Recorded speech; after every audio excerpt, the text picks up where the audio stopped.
পরিবর্তিত রাজনীতি ও নতুন অর্থনীতি নিয়ে দৈনিক ব্যাংক বিমা অর্থনীতির মুখোমুখি কাজী সালিমুল হক কামাল।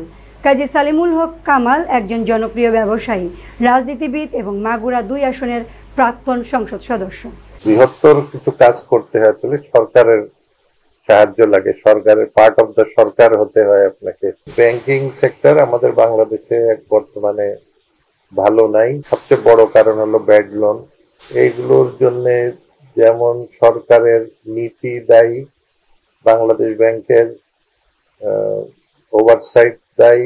কয়েকজন ব্যাংকের এমডিদেরকে যদি সাজা দেওয়া হয় তখন তারা সতর্ক হয়ে যাবে, হয় তারা চাকরি ছেড়ে দেবে, নয়তো বলবে যে এই লোন আমার পক্ষে পাস করা সম্ভব না। কড়াকড়ি ভাবে কোনো কিছু না করলে এগুলো সব হবেই। যে একটা ব্যাংক তার টোটাল ক্যাপিটালের এত পার্সেন্টের বেশি একজনকে দিতে পারবে না, ফার্স্ট ক্রাইটেরিয়া। সেকেন্ড ক্রাইটেরিয়া হলো অর থাকবে, অর ডেট ইকুইটি রেশিও একটা মেনটেন করতে হবে। সেটা আপনারা যেটাই দেন, 90-10 করেন, 80-20 করেন, 70-20 করেন। সেই ক্ষেত্রে হবে কি, আমি যদি ব্যাংকের থেকে 100 কোটি টাকা নিতে যাই বা 1000 কোটি টাকা নিতে যাই, তাহলে আমার 2000 কোটি টাকা, 200 কোটি টাকা আমার পুঁজি নিয়ে যেতে হবে।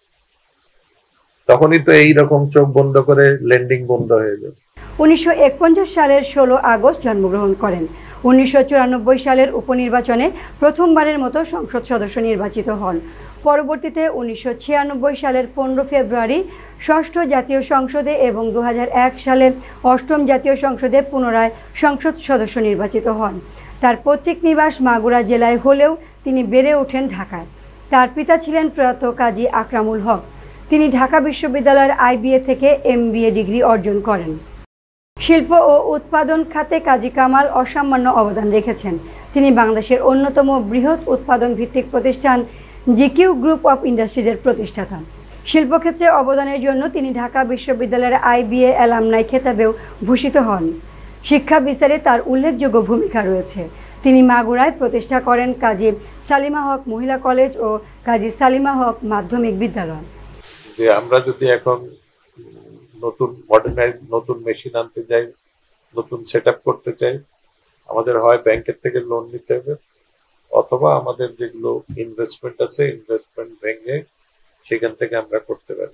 যে ভ্যাট যেদিন থেকে বাংলাদেশে প্রচলিত হয় তারপরে থেকে আমাদের ডাউনফল শুরু হয়েছে আর কি। কারণ অনেক ছোট ছোট প্লেয়ার আছে বা অনেক বড় প্লেয়ারও আছে যারা সঠিকভাবে ভ্যাট দেয় না, তাদের সাথে আমরা কম্পিটিশনে টিকতে পারি না।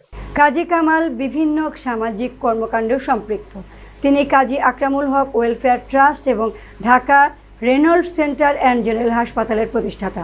অবস্থা এখন ভালো না, আমরা ডিভিডেন্ড দিয়ে যাচ্ছি এখনো, যদিও ভালো না এই সেন্সে বললাম যে আমাদের কোম্পানিতে অনেক পুরানো, 2009 সালের উপর থেকে আমার উপরে খুব প্রেশার। আমি তো প্রায় অনেক দিন দেশের বাইরে ছিলাম অমুক্তমত, তারপরে আমার বিরুদ্ধে মামলা দিল, আমি ঠিক মতন অফিস করতে পারি না, নানান প্রেশার কারণে আমাদের এই এত বছরের ভিতরে আমাদের কোনো BMRE এই গত 16 বছরে মেশিনে কোনো এক্সপ্যানশন করতে পারিনি, আমরা নতুন মেশিন আনতে পারিনি, মেশিন রিপ্লেস করতে পারিনি, আর এর ভিতরে নতুন নতুন কয়েকজন প্লেয়ার চলে আসছে। রাজনীতির পাশাপাশি বিভিন্ন আন্তর্জাতিক সহযোগিতায়ও সক্রিয় ছিলেন। তিনি বাংলাদেশ চীন মৈত্রী সমিতির একজন সদস্য। আমাদের শেয়ারের থেকে আলহামদুলিল্লাহ খুব ভালো রিটার্ন আছে। আমরা তো আশা করি যে আমাদের এই পুরা বিল্ডিংটা ভাড়া হয়ে গেলে হলে আমরা এখন যা ডিভিডেন্ড দেই তার থেকে অনেক বেশি 20-25% করে ডিভিডেন্ড দেওয়া সম্ভব হবে আর কি। জিয়া চ্যারিটেবল ট্রাস্ট দুর্নীতি মামলায় দণ্ডিত হয়ে 2018 সালের ফেব্রুয়ারি থেকে দেশনেত্রী বেগম খালেদা জিয়ার সঙ্গে কারাবন্দী ছিলেন। দীর্ঘ প্রায় 6 বছর পর 2024 সালের 5 আগস্ট তিনি মুক্তি পান। এমন কিছু করা যাবে না যাতে দলের ভাবমূর্তি নষ্ট হয়, এমন কিছু করা যাবে না যাতে দলের ভিতরে বিভেদ সৃষ্টি হয়। ঐক্য ধরে রাখতে হবে। যেদিনই নির্বাচন হয় আমরা যাতে নির্বাচনে জিততে পারি। কে নমিনেশন পাবে, কে জিতবে, কে MP হবে, কে মন্ত্রী হবে, সেটা পরের কথা। বাট আমি মনে করি দল যদি ক্ষমতায় থাকে তাহলে অ্যাটলিস্ট এই অতীতে আমরা যেভাবে অত্যাচারিত হয়েছি, যেভাবে আমাদের দলের নেতা কর্মীরা বাড়িতে ঘুমাতে পারে নাই, মিথ্যা মামলা, অমুক আমার উপর তো জেল জুলুম গেছে, সেটা গেছে, ওইটার থেকে তো আমরা রেহাই পাবো। পুঁজিবাজার ও তার রাজনৈতিক জীবন নিয়ে তিনি সম্প্রতি সরাসরি কথা বলেছেন বিবিটিভির সঙ্গে।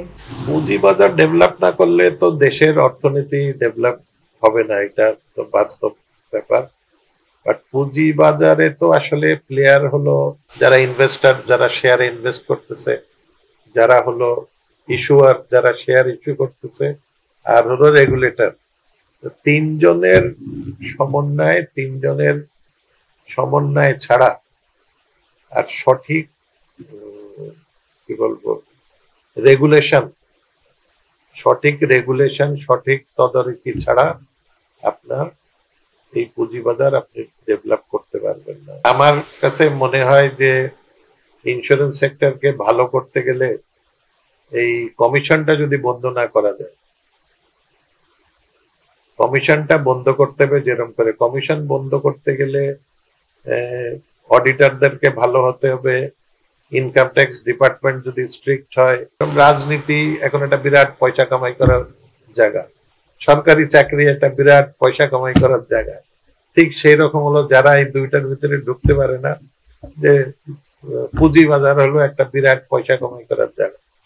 বাট পুঁজি বাজারে তো আপনাকে কিছুটা তো বুদ্ধি, লেখাপড়া বিবেচনা করে তো আপনাকে এগোতে হবে। জমি কিনতে গেলে যেরকম যাচাই বাছাই করে কিনে, ঠিক একটা শেয়ার কিনতে গেলেও আপনাকে যাচাই বাছাই করে তার ভ্যালু কি। শেয়ার যখন 2 টাকা 5 টাকা কমে বিক্রি করার জন্য মানুষ অস্থির হয়ে যায়।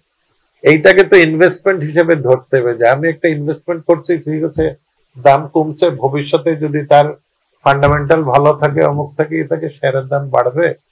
এই প্যানিকটার কারণেই তো শেয়ার ফল করে।